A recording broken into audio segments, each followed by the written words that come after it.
Hello students, कैसे सब? उम्मीद करता हूँ सब ठीक ठाक होंगे। मैं पवन गुप्ता आप सभी का अपनी क्लास में स्वागत करता हूँ। आज हम काफी दिन बाद क्लास 11 की फिजिक्स पर काम कर रहे हैं। बहुत पहले हम लोगों ने न्यूटन्स के लॉज ऑफ मोशन चैप्टर को शुरुआत किया था, जिसमें हमने फर्स्ट लॉ ऑफ मोशन और सेकेंड लॉ ऑफ मोशन तक पढ़ाई कर लिया था।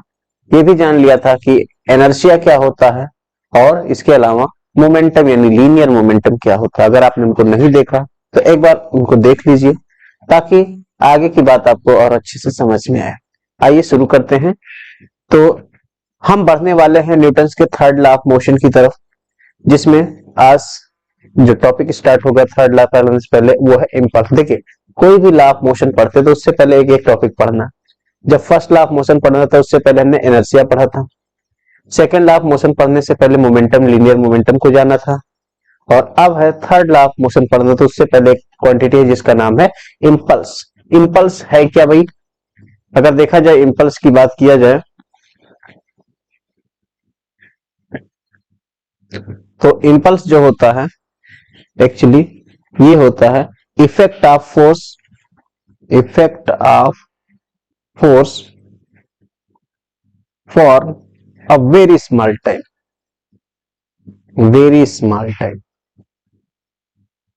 यानी कि बहुत ही कम समय में जो फोर्स है वो कितना इफेक्टिव होगा वही कहलाता है इंपल्स। जैसे एग्जांपल की बात करें, अगर हम एक हैमर ले लेते हैं और एक नेल लेते हैं, कीली लेते हैं और उसको दीवार में गाड़ना है, तो हैमर से एक बार मारते और कीली लग जाती है। तो जितना फोर्स आपने लगाया, अगर वही फोर्स क्या करो, हैमर को पकड़ के और उसको यूं दबाओ, कीली पे रख के केवल दबाओ। आप ऐसे एक तरह से जैसे प्रहार करते हो, ऐसे प्रहार ना करो, केवल क्या करो, उसको प्रेस करो, दबाओ, तो क्या कीली लगेगी? नहीं लगेगी। क्या कारण है कि जब हैमर से आपने अचानक से उसको मारा तो कीली लग गई, और जब आप ऐसे प्रेस कर रहे हो तो उस केस में वो कीली नहीं लग पा रही। क्यों? क्योंकि यहां प्रभाव डालता है टाइम। ठीक है, जब आप हथौड़े से डायरेक्ट उसको मार रहे हो, हैमर से कीली को मार रहे हो, तो कीली और हथौड़े के बीच का जो कांटेक्ट का टाइमिंग है वो बहुत कम है। और जब आप उसको डायरेक्ट हथौड़ा रख करके और नील को प्रेस करते हो, दबाते हो, तो उस केस में क्या होता है, टाइम आप ज्यादा ले रहे हैं।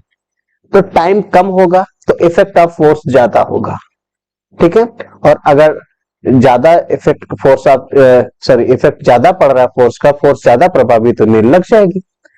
और दूसरे केस में आप टाइम ज्यादा ले रहे हो तो फोर्स का प्रभाव कम हो जाता है, इसलिए कीली नहीं लग पाती। ठीक है, तो यही चीज इंपल्स बताता है। इंपल्स का सीधा सा मतलब है effect of force for a very small time, यानी छोटे समय में बल बहुत प्रभावी होता है, यही इंपल्स होता है। ओके, और एक चीज और यहां पर इंपल्स में देखो, जो फोर्स यहां पर लगता है, जैसे आप कीली लगा रहे हो तो आपने पहले हथौड़े को उठा करके तेजी से प्रहार करना शुरू किया, तो कीली पर एक जैसा फोर्स हमेशा नहीं लगा।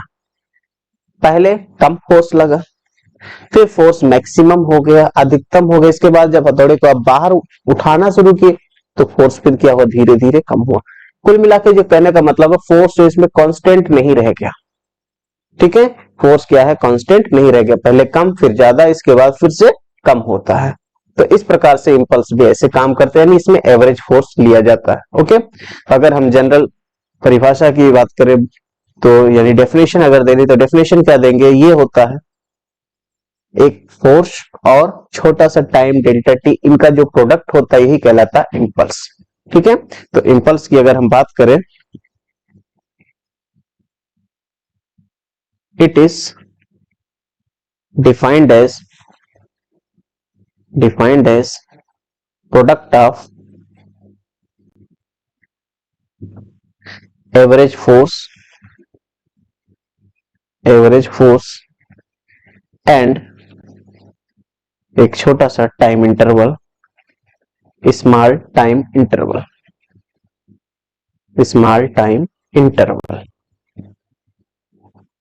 ठीक है, और इसको आप इंपल्स है आई से डिनोट कर लो या जे से डिनोट कर लो। आई से डिनोट करें, आई इक्वल टू क्या हो जाएगा, एवरेज फोर्स और एक छोटा सा time interval delta T.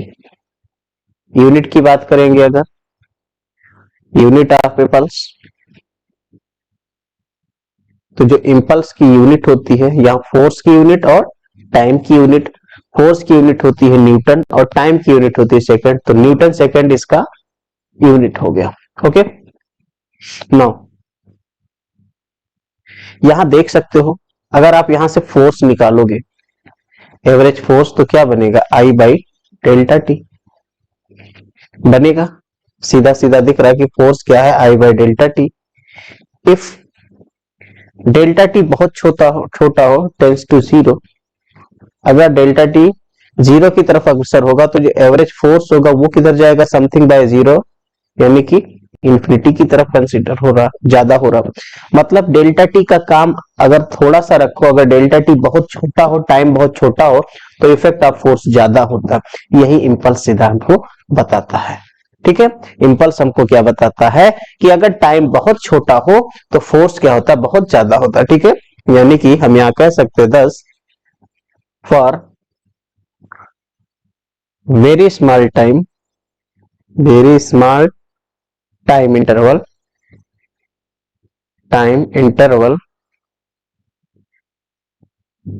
Force is maximum.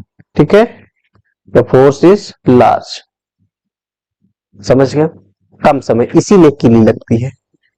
उम्मीद है समझ के होंगे इंपल्स होता क्या है एक्चुअली। ठीक है, अच्छा, अब इंपल्स को कैलकुलेट करने के और भी तरीके हैं, और भी चीजें मिलेंगी यहाँ पर। कौन कौन सी चीजें मिलेंगी उनको भी देखते हैं।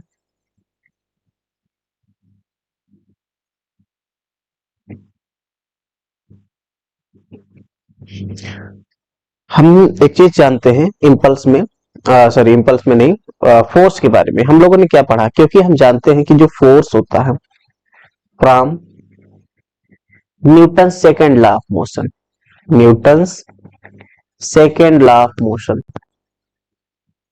Second law of motion, Newton का सेकेंड लॉ ऑफ मोशन क्या कहता है भाई, सेकेंड लॉ ऑफ मोशन कहता है कि जो फोर्स होता है ना, वो होता है delta P by delta T. जो आपने पढ़ा है एवरेज फोर्स के बारे में, rate of change of linear momentum is called force. तो जब ये फोर्स आपके पास इतना हो गया, इसका मतलब आपके पास इंपल्स क्या हो जाएगा, इंपल्स इक्वल टू हो जाएगा, एवरेज फोर्स की जगह लिख दोगे delta P by delta T into delta T, delta T delta T cancel हो जाएगा। जब डेल्टा टी कैंसिल हो जाएगा तो इंपल्स बचेगा क्या, सिर्फ डेल्टा पी के बराबर बचेगा। ठीक है, डेल्टा पी का मतलब आप कह सकते हो चेंज इन मोमेंटम। ठीक है, तो यहां से क्या पता चल रहा है कि जो इंपल्स होता है, इंपल्स इक्वल टू होता है चेंज इन मोमेंटम। जो लीनियर मोमेंटम होगा उसमें जो परिवर्तन होता है उसी को कहते हैं हम इंपल्स। ठीक है, what is impulse, impulse is equal to change in linear momentum. ठीक है, आप इसको ऐसे भी लिख सकते हो, क्योंकि आपके पास डेल्टा पी की बात करें यानी चेंज इन लीनियर मोमेंटम, इसको आप लिख सकते हो क्या, M B minus M U. ये भी आप यूज कर सकते हो यहां पर, इसलिए आपका जो इंपल्स हो जाएगा वो क्या हो जाएगा, M V minus M U. ये भी ऐसे लिख सकते हो आप, impulse equal to M B minus का एम यू आप लिख सकते हो। ओके, अच्छा, इंपल्स की यहां से एक यूनिट और भी बन सकती है, क्या हो सकती है, आप यहां पर देख सकते हो चेंज इन मोमेंटम आ रहा है, तो मोमेंटम की जो यूनिट थी सेम यूनिट यहां पर भी यूज कर सकते हैं। तो सेम यूनिट इसकी जब यूज करोगे, मास का किलोग्राम और ये मीटर पर सेकेंड। ठीक है, तो यहां से एक यूनिट और भी लिख सकते हो, unit of I equal to हो जाएगा केजी मीटर पर सेकेंड। ठीक है, एक यूनिट ये भी इसकी बन रही है अपने पास।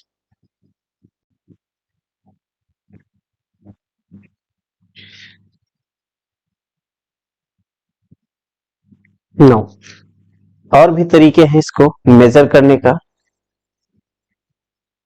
क्या क्या तरीका और हो सकता है, जब आपके पास फोर्स कांस्टेंट हो। ठीक है, मेजरमेंट आपको करना है, मेजरमेंट ऑफ इंपल्स,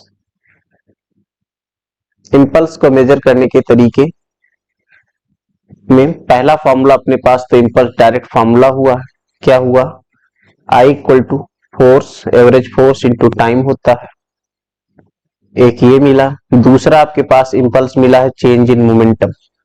तो दो रिलेशन अपने पास अभी प्राप्त हुए हैं।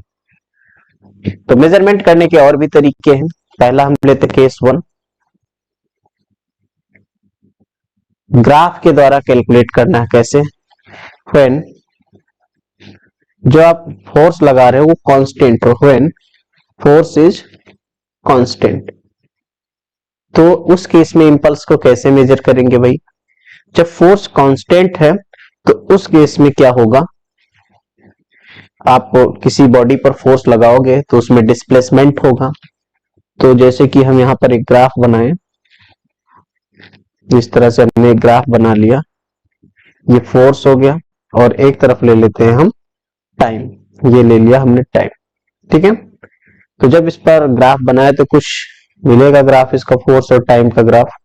तो फोर्स और टाइम का जो ग्राफ मिल रहा है वो कुछ ऐसा मिल रहा है, ये मान लीजिए ऐसा ग्राफ आपको प्राप्त हुआ। ठीक है, इसमें फोर्स क्या है? कांस्टेंट है, मतलब एक ही वैल्यू है, टाइम चाहे जो हो हमेशा इसकी वैल्यू क्या है? कांस्टेंट है। ये टाइम है, इधर मान लेते हैं t1, ये टाइम है t2। तो यहां से यहां तक का जो गैप होगा वो डेल्टा टी हो जाएगा, और इधर फोर्स है आपके पास। तो जब फोर्स कांस्टेंट है तो इसमें जब इस केस में आप इंपल्स कैलकुलेट करोगे तो इंपल्स इक्वल टू क्या होता है? फोर्स इंटू टाइम, ये होता है। ठीक है, यहां पर कांस्टेंट फोर्स है तो impulse I equal to force into time. Force क्या हो गया यहाँ पर? लेंथ, और टाइम हो गया ब्रेथ। यानी कि आप इसमें कह सकते हो ये बन गया आपके पास area of F T graph. Force time graph का अगर आप एरिया कैलकुलेट कर लेते हो तो भी आप इंपल्स कैलकुलेट कर सकते हो। क्लियर है? केस सेकंड, अगर फोर्स कांस्टेंट ना हो, when a variable force acts on a body, किसी बॉडी पर अगर वेरिएबल फोर्स काम करे तो उस केस में जो ग्राफ बनेगा वो इसमें फोर्स कांस्टेंट ही नहीं रहेगा, टाइम के साथ साथ फोर्स बदलता रहेगा। तो कुछ बनेगा ग्राफ इसका, जैसे कि यहां से ऐसे कुछ ग्राफ बन रहा है इसका, इस तरह से। तो हर जगह यहां पर देख सकते हो इस ग्राफ में कि फोर्स का मान जैसे यहां पर कुछ अलग होगा, इस जगह पर अगर मिलाओगे कुछ अलग होगा, इस जगह पर कुछ अलग होगा। तो ऐसे केस में कैलकुलेट करने का जो तरीका होगा वो क्या होगा? टाइम वही है, यहां से यहां तक डेल्टा टी टाइम हमने ले लिया। तो इसमें हम करें क्या? छोटा सा स्ट्रिप यहां पर कट करते हैं, एक छोटा सा स्ट्रिप ऐसे कट कर लिया, ऐसे जो रेक्टेंगुलर हो। ठीक है, और जब इसमें कट करेंगे तो इसमें मिनट, ये छोटा सा टाइम इंटरवल है, ये डी टी टाइम इंटरवल ले लिया, और ये फोर्स हो गया एफ यहां पर। तो इस छोटे से रेक्टेंगल का एरिया अगर आप कैलकुलेट करोगे तो क्या बन जाएगा? फोर्स यानी एफ डी टी हो जाएगा। ठीक है, ये हो गया इस छोटे से पार्ट का एरिया। आपको क्या करना, अगर इंपल्स कैलकुलेट करना तो एफ टी का एरिया निकालना होता। तो अगर टोटल इंपल्स आप निकालोगे, ये छोटा सा इंपल्स हुआ, छोटे से इंपल्स यानी इस एलिमेंटल पार्ट के लिए आपके पास डी आई ये बना एफ इंटू डी टी। और टोटल इंपल्स अगर आपको निकालना है तो क्या करना पड़ेगा? टोटल इंपल्स अगर आपको कैलकुलेट करना है आई, तो इसमें क्या करना पड़ता है? Integration F T T, time interval t1 से t2। ठीक है, तो इस तरह से आप इंटीग्रेशन के थ्रू भी कर सकते हैं। इंटीग्रेशन तब लगता है जब फोर्स कैसा हो? वेरिएबल हो। वेरिएबल फोर्स का मतलब होता है टाइम पर डिपेंड करता होता है। ओके, एग्जांपल के लिए अगर हम कह दें कि एक ग्राफ इस तरह से बन रहा है, ये फोर्स है, ये टाइम है, और जो ग्राफ बन रहा है वो कुछ इस तरह से है, ऐसा है। ओके, फोर्स टाइम का ग्राफ ऐसा बना हुआ है, और इधर यहां पर ये ले रहा है, ये है 5 सेकेंड, और यहां पर ये जो फोर्स दे रखा है ये कह दे रहा है कि 10 न्यूटन है। अब आपसे पूछ रहा है कि बताइए इम्पल्स कितना होगा, तो इम्पल्स होता है force, average force into time interval. तो फोर्स आपके पास हो गया 10 न्यूटन, टाइम इंटरवल क्या हो गया 5 माइनस 0, तो कुल मिला के 50, इम्पल्स हो गया 50 न्यूटन सेकेंड। समझ में आया? ये हो गया आपके पास इस ट्रायंगल पार्ट का एरिया हो गया। ठीक है, जब आपके पास फोर्स टाइम डिपेंडेंट होगा यानी टाइम पर निर्भर करने वाला एक फार्मूले के रूप में दे देगा, तब आपको इंटीग्रेशन यूज करना पड़ेगा। ओके, उम्मीद है समझ गए होंगे। कोई भी ग्राफ बन के आएगा, सिंपल ध्यान रखिए उसका एरिया ही कैलकुलेट करना होता है हमको। यहाँ पर फोर्स देख रहे हो कि वेरिएबल है, लेकिन ये लीनियरली डिपेंड करता है, यानी आपको जो ग्राफ मिल रहा है वो ट्रायंगल मिल रहा है, ट्रायंगल के एरिया हम जानते तो इंटीग्रेशन क्यों यूज करें, नहीं जानते होते तो यूज करते। Okay,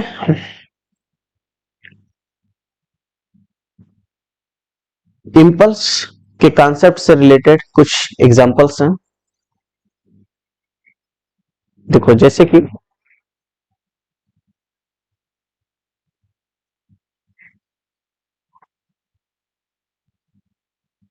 illustration of concept of impulse. पहला है, a cricketer moves his hand backward while catching a ball. एक क्रिकेटर जब कोई बॉल आती है उसको कैच पकड़ता है तो पकड़ने के बाद तुरंत अपने हाथ को पीछे खींचता है। पीछे खींचने के पीछे कारण क्या है? देखो, हम जानते हैं इम्पल्स के अकॉर्डिंग कि अगर टाइम इंटरवल बहुत कम हो तो उस केस में फोर्स का इफेक्ट ज्यादा होता है, और अगर वो बॉल को पकड़ के तुरंत हाथ को वही रोक ले तो बॉल को रोकने में जो उसे टाइम लग रहा है ना, वो टाइम इंटरवल बहुत कम हो, और बहुत कम होने से फोर्स ज्यादा लगेगा, और फोर्स जब ज्यादा लगेगा तो हाथों में चोट लग जाएगी। और जब वो बॉल को पकड़ के हाथ को अपने पीछे खींचता है तो पीछे खींचने के बाद टाइम इंटरवल बढ़ा देता है। ठीक है, धीरे धीरे उस फोर्स को कम करता है, तो धीरे धीरे फोर्स कम करने से क्या होता है, टाइम ज्यादा हो गया, टाइम ज्यादा होने से इम्पल्स कम हो जाता है, सॉरी इम्पल्स नहीं, इफेक्ट ऑफ फोर्स, टाइम ज्यादा होने से इफेक्ट ऑफ फोर्स क्या होता है, कम हो जाता है, जिससे अपने हाथों को चोट लगने से वो बचा लेता है। समझ में आ? दूसरा देखिए, a person jumping from a height on a pakka floor receives more injury than when jumping on a kachcha floor. अगर कोई एक व्यक्ति है वो क्या करता है, एक फर्श पर कूदता है तो उसे ज्यादा चोट लगती है, और अगर वही एक मिट्टी में कूदेगा, कच्चा फ्लोर यानी कि मिट्टी पे कूदता है, तो उसको चोट कम लगती है। इसके पीछे भाई क्या कारण है? इसमें भी वही चीज है, इम्पल्स का ही कॉन्सेप्ट इसमें भी है। अब इम्पल्स इसमें कहां से घुस आया भाई? देखो,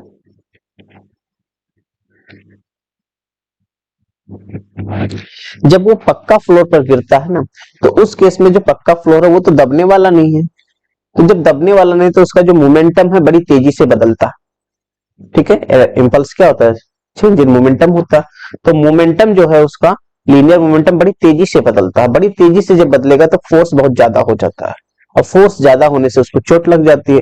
कच्चा फ्लोर पर क्या होता है, जो मोमेंटम है वो ट्रांसफर होने में थोड़ा सा समय लेता है, मोमेंटम चेंज होने में उसमें समय लगता है, इस वजह से उसको चोट नहीं लगती। इसी प्रकार से जैसे कार है, बस है, स्कूटर है, इनमें सॉकर्स दिए होते, सॉकर्स देने के पीछे क्या कारण है, जब कभी हचका पड़े, कहीं पर भी जर्क लगे, झटका लगे, तो उसमें क्या होता है, सॉकर्स टाइम को बढ़ाने का काम करता है। ठीक है, अचानक से अगर उस पर उसका मोमेंटम अचानक से बदलेगा अगर, तो इफेक्ट ऑफ फोर्स क्या हो जाएगा, बहुत ज्यादा हो जाएगा, बल ज्यादा प्रभावी हो जाएगा, और जब साकर लगे रहेंगे तो टाइम बढ़ जाएगा। टाइम बढ़ने से क्या होता है कि एक्सीडेंट होने से बच जाएंगे, चोट लगने से बच जाएंगे, नहीं तो पता चलेगा बाइक से पलट जाएंगे, कार पलट जाएगी। ठीक है, इसी प्रकार bogies of train provided with buffers. जो ट्रेन की बोगियां होती हैं उनमें बफर्स लगे होते हैं, क्योंकि ट्रेन की बोगियों को आपस में एक दूसरे से जब जोड़ा जाता है, और जब ट्रेन ब्रेक लगाता है तो क्या लगता है, फोर्स लगता है, बल लगता है, तो अचानक से अगर झटका लगेगा तो पता चलेगा कि बोगी पलट जाएगी अगर इसमें बफर ना लगे हो, क्योंकि बफर लगने से क्या होता है, उस झटके को रिड्यूस करने के लिए, मोमेंटम को कम करने में थोड़ा सा समय लग जाता है। ठीक है, तो समय लगने से क्या होता है, तो उसमें इफेक्ट ऑफ फोर्स कम हो जाता है। तो कुल मिला के केवल एक बात है, यही कहना है कि फोर्स के प्रभाव को घटाना है तो टाइम इंटरवल को बढ़ा दो, ठीक है। और फोर्स के प्रभाव को अगर बढ़ाना है तो टाइम इंटरवल को क्या कर दीजिए, कम कर दीजिए। ठीक है।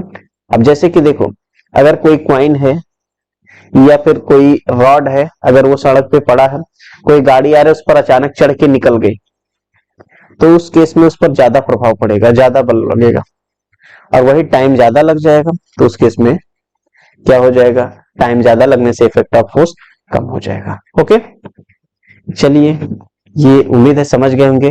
सीधा सा कॉन्सेप्ट है इम्पल्स का, सीधा एक ही कॉन्सेप्ट समझाना था कि इम्पल्स का मतलब, इम्पल्स इस बात को समझाता है कि जो फोर्स होगा टाइम इंटरवल कम होने से, यानी कांटेक्ट का जो टाइमिंग है कम होने से फोर्स का प्रभाव अधिक होता है। ओके, नाउ अब बात करेंगे Newton's third law of motion, जिसका हमें इंतजार था, यानी कि तीसरा नियम क्या कहता है न्यूटन का। फर्स्ट लॉ ऑफ मोशन जो होता था, फर्स्ट लॉ क्या बताता है, सिर्फ थ्योरेटिकल डेफिनेशन बताता है फोर्स की। सेकेंड लॉ ऑफ मोशन जो है वो बताता है मैथमेटिकली कितना फोर्स लगा। ठीक है, तो आपका एक थ्योरेटिकल परिभाषा है और एक मैथमेटिकल परिभाषा है। तीसरा बताता है कि जो बल लगा, जो फोर्स लगा, वो कैसे काम कर रहा है। ठीक है, पहला बताता है फोर्स है क्या, दूसरा बताता फोर्स कितना है, और तीसरा बताता फोर्स लगता कैसे। समझ में आया? अब भाई फोर्स लगता कैसे, इसमें एक नाम जुड़ा है एक्शन रिएक्शन। तो ये सिंपल लॉ है, ये कहता है कि for every action there is equal and opposite reaction. प्रत्येक क्रिया की अपनी एक प्रतिक्रिया होती है। अब इस एक सिंपल सी लाइन को रट लेने से काम नहीं होगा, इसमें बहुत बड़ी राज छुपा हुआ, बहुत बड़ा बात। एक्शन और रिएक्शन में इसमें एक खास बात यह है कि एक्शन दूसरे वस्तु पर लगता है और रिएक्शन दूसरे वस्तु पर लगता है, दोनों अलग अलग पर। एक ही वस्तु पर एक्शन और रिएक्शन नहीं लगता, इस बात को ध्यान रखिएगा। ठीक है, जैसे कि कोई कार है, उसको आप धक्का दे रहे हो, जब कार को धक्का देते हैं, बाहर से धक्का देते हैं तो कार चल देती है, क्यों, कार पर आपने एक्शन लगाया, कार ने आपके ऊपर रिएक्शन लगाया।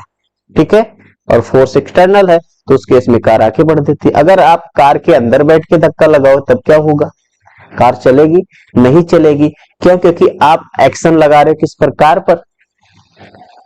ठीक है, कार पर लगाया एक्शन, तो कार पर, कार ने आपको रिएक्शन दिया, बस वो रिएक्शन आपने कहां ट्रांसफर कर दिया, सीट के द्वारा पीछे फिर से कार को ही दे दिया। तो एक ही बॉडी पर एक्शन रिएक्शन काम करने लगे, इस वजह से कार आगे नहीं बढ़ पाई। कुल मिला के कहना यह है कि जब आप कार के अंदर बैठ गए तो कार के ही पार्ट बन गए, हिस्सा बन गए, और कार के अंदर जब बैठ के आप बल लगा रहे तो जो फोर्स लग रहा है वो एक्सटर्नल नहीं है, कैसा फोर्स है, इंटरनल फोर्स हो गया। और इंटरनल फोर्स हमेशा जब भी एग्जिस्ट करते हैं, पेयर में एग्जिस्ट करते हैं, यानी एक दूसरे के प्रभाव को ही समाप्त कर देते हैं। इंटरनल फोर्सेस की एक खासियत है कि वो हमेशा एक दूसरे के प्रभाव को खत्म कर देते हैं, समाप्त कर देते हैं, इसीलिए कार नहीं चलती। ठीक है, तो एक्शन रिएक्शन में ये तो याद रखते ही है कि there is equal and opposite reaction for every action. बस ये भी ध्यान रखना, एक्शन दूसरी वस्तु पर और रिएक्शन दूसरी वस्तु पर। ठीक है, तो अगर इसकी डेफिनेशन देना चाहें तो डेफिनेशन क्या दे देंगे इसकी, this law states that for every action on a body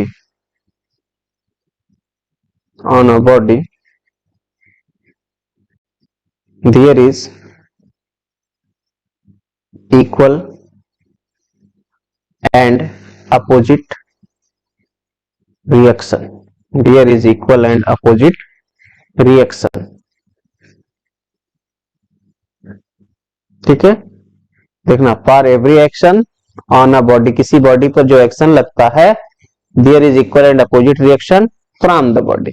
ध्यान रखिएगा, फ्रॉम द बॉडी, किसी बॉडी पर आपने एक्शन लगाया तो वो रिएक्शन लगाती है। और याद रखना, नोट के रूप में इस बात को जरूर, क्या, कि ये बात याद रखना है, जो एक्शन और रिएक्शन है ये एक दूसरे के इफेक्ट को समाप्त नहीं करते। Okay, action and reaction, action and reaction forces forces acts on different bodies, ठीक है, ये डिफरेंट बॉडीज पर लगते हैं, hence they cannot cancel each other, इसलिए वो एक दूसरे को कैंसल नहीं कर सकते। एक ही बॉडी पर लगेगा तब तो कैंसिल हो जाएंगे, लेकिन डिफरेंट बॉडीज पर लगने के कारण वो एक दूसरे को कैंसिल नहीं कर पाते, ठीक है, याद रखिएगा पहली बात। दूसरी बात एक सबसे इंपॉर्टेंट है, ये मैंने पहले बताया, ये सिर्फ और सिर्फ बताता है कि फोर्स लगता कैसे है। तो कोई भी बॉडी है, कोई भी वस्तु है, वो काम करती है, वो चलती है, लेकिन एक्शन फोर्स के द्वारा नहीं, क्रिया बल के द्वारा नहीं, प्रतिक्रिया बल से काम होता, हर किसी का ध्यान रखिएगा, ठीक है। आप हवा में थप्पड़ मारोगे, किसको थप्पड़ मारोगे, कुछ नहीं लगेगा, ठीक है। अगर दीवार को आप थप्पड़ मारते हो तब आपको एहसास होगा कि आपने किसी को मारा, क्यों, क्योंकि जिस पर आपने हाथ लगाया वो उसने क्या किया, आपके हाथ पर रिएक्शन फोर्स लगा, तब आपको फील हुआ, समझ में आया?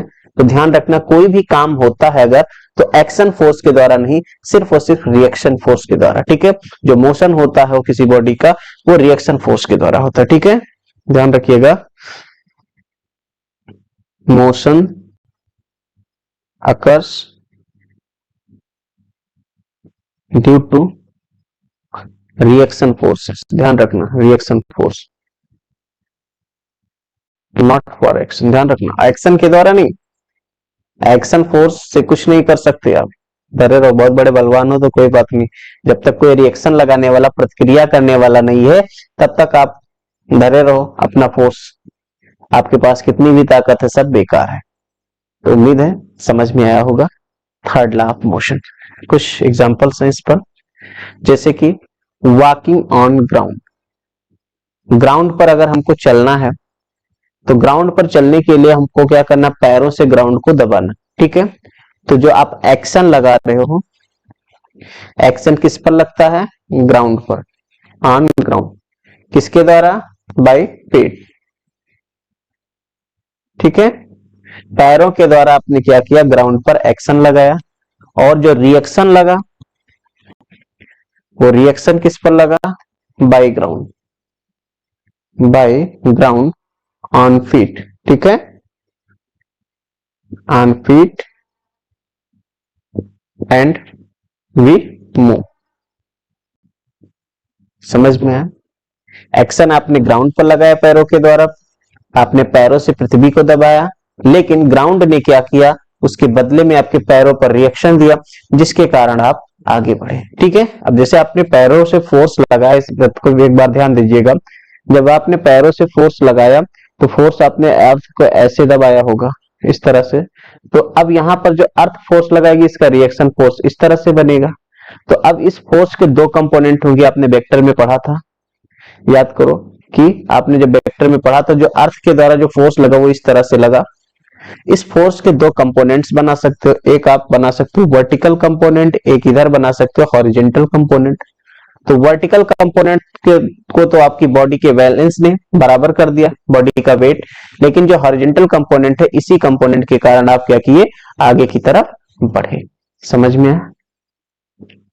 ओके, फिर से समझिए, जब भी आपने क्या किया, एक बार फिर से मैं इसको स्पष्ट करूं ताकि आपको समझ में आए।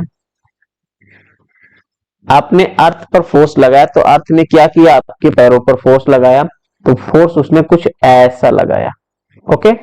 तो अब जब ये फोर्स ऐसा, इसने रिएक्शन फोर्स लगाया अर्थ ने, यहां से हॉरिजॉन्टल से कुछ एंगल बनाएगा, ये मान लीजिए थीटा एंगल बना रहा, तो एक फोर्स ऊपर की तरफ काम किया, इस एफ का एक कंपोनेंट इधर हो गया, जिसको लिखते हो एफ साइन थीटा, और एक इधर बन गया एफ कॉस थीटा। तो आप इस कंपोनेंट के कारण आगे बढ़ते हो, ठीक है, आप हॉरिजॉन्टल कंपोनेंट के कारण आगे बढ़ रहे हो, और वर्टिकल कंपोनेंट के बराबर आपका वेट काम कर रहा है mg, भार जो होता है, ठीक है, भार mg होता है। तो mg भार f साइन थीटा को बैलेंस कर दिया इसलिए, और f cos थीटा के कारण आप क्या हुए, आगे की तरफ बढ़ने लगे, क्योंकि f cos थीटा को कैंसिल करने वाला कोई फोर्स उपलब्ध नहीं था, समझ गए? इसी प्रकार है वॉकिंग ऑन सैंड और आइस, यानी कि रेत पर और बर्फ पर चलने की बात है। तो जब रेत की बात करते हैं, रेत और बर्फ पर चलने के लिए यहां पर इट इज डिफिकल्ट, ये बहुत कठिन होता है। क्यों भाई कठिन होता है, इसका कारण क्या है? कभी भी मोशन में कठिनाई आएगी अगर, तो सिर्फ और इस वजह से कि रिएक्शन कहीं से मिल नहीं पाएगा। तो जब आप सैंड पर चलते हो तो बालू में क्या होता है, आपके पैर धंस जाते हैं, सैंड में धंस जाते हैं। धंसने के कारण क्या होता है, रिएक्शन पर्याप्त नहीं मिल पाता। तो जब रिएक्शन इनसफिशियंट होता है, जो रिएक्शन है यहाँ पर वो कैसा है, इनसफिशियंट है, अपर्याप्त है। तो जब इनसफिशियंट है तो आप उसमें चल नहीं पाते हो। अगर पर्याप्त रिएक्शन होता तो आराम से चल लेते। इसी प्रकार आइस पे क्या होता है, आइस में तो बड़ी डिफिकल्टी होती है भाई, आइस पे चलना, बर्फ पे चलना। एक तो पहली बात तो ठंडा है तो इसे दिक्कत करता है, ऊपर से वो क्या होता है, उसमें स्लिप करता है ज्यादा, यानी फ्रिक्शन कम होता है। फ्रिक्शन अगर कम है, घर्षण कम है, तो भी रिएक्शन फोर्स पर्याप्त नहीं लग पाता। इस वजह से सैंड पर और आइस पर चलना बहुत ही कठिन काम होता है। समझ में आया? फिर आता है एग्जाम्पल इसी में, pulling by a cart, pulling a cart by horse, एक घोड़े के द्वारा घोड़ा गाड़ी खींचा जाना। तो घोड़ा गाड़ी खींचते समय घोड़ा क्या करता है, जो हॉर्स है, हॉर्स हॉर्स क्या करता है, ये एक्शन लगाता है। एक्शन किस पर लगाता है, ऑन ग्राउंड। हॉर्स ने एक्शन लगाया ग्राउंड पर, ओके। और जो ग्राउंड है वो ग्राउंड क्या करता है, ये रिएक्ट करता है, यानी रिएक्शन लगाता है ऑन हॉर्स। ये हॉर्स पर क्या करता है, रिएक्शन लगाता है, और उसका रिएक्शन फोर्स इस तरह से बनेगा। तो एक वर्टिकल कंपोनेंट होगा, वर्टिकल कंपोनेंट जो होगा इस फोर्स का, उस कंपोनेंट के द्वारा, तो इसका mg बैलेंस हो जाएगा। और यहाँ थीटा एंगल बना रहा फोर्स, यहाँ पर F हो, तो यहाँ पर F cos थीटा हो जाएगा। F cos थीटा mg से बैलेंस हो जाएगा, और सॉरी cos नहीं, यहाँ साइन है, F sin थीटा। और F cos थीटा जो हॉरिजेंटल कंपोनेंट है, इसी को कहते हैं हॉरिजेंटल कंपोनेंट, इसके कारण ये आगे की तरफ वो गाड़ी को खींचता है। समझ में आया? स्विमिंग की ऐसे बात करें, स्विमिंग में क्या होता है, आप अपने हाथों से पानी पर फोर्स लगाते हो, और पानी क्या करता है, आपके ऊपर रिएक्शन लगाता है, उस रिएक्शन के कारण आगे बढ़ा जाता है। ठीक है। इसी प्रकार रिक्वायलिंग ऑफ गन की बात करें, जब गन से आप फायर करते हो तो वो गन जो होती है पीछे रिक्वायल करती है, झटका देती है। तो झटका देने के पीछे क्या है भाई, इसके पीछे भी कारण वही है, रिक्वायलिंग ऑफ गन में भी। क्योंकि जब आप फायर किए ना, तो फायर करने पर क्या होता है कि आपने फोर्स लगाया बुलेट पर, तो आपने जो एक्शन लगाया वो एक्शन किस पर लगाया, एक्शन जो लगाया ऑन बुलेट पर लगाया, ऑन बुलेट बाय गन। ठीक है। और रिएक्शन कहां लगा, इसमें जो रिएक्शन लग रहा है वो ऑन गन पर लगेगा by bullet, on gun by bullet. समझ में है? तो इस तरह से आप एक्शन रिएक्शन पेयर्स को समझ सकते हो आराम से, कोई टेंशन लेने की जरूरत नहीं है। बहुत ही सिंपल सा टॉपिक है, यानी सिंपल सी बात यह है, अगर आप सिंपल खाली परिभाषा पढ़ते हो और उसका मतलब नहीं समझ पाते तो बड़ी दिक्कत है। समझना यहाँ पर यह है कि इसका मतलब क्या है, इसका मतलब यही है कि जो भी काम हो रहा है वो सब का सब रिएक्शन के कारण।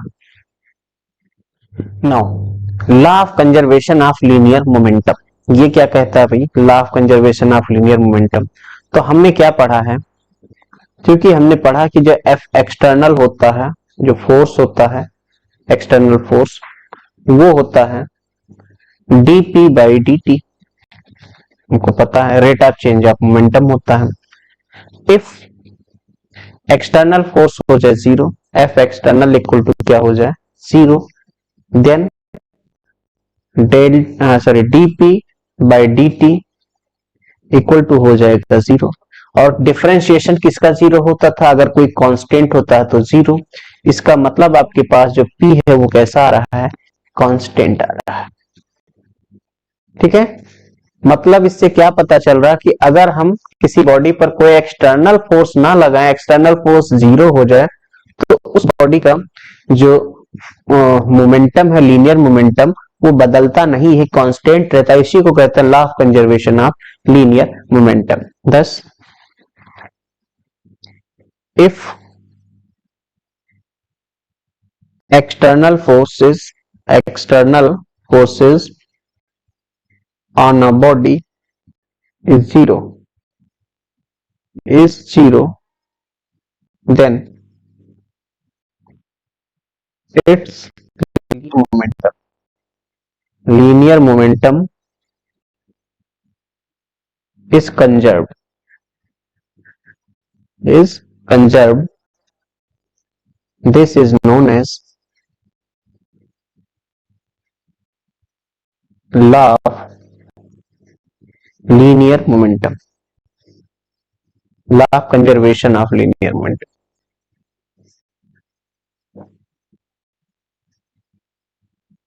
Law of conservation of linear momentum.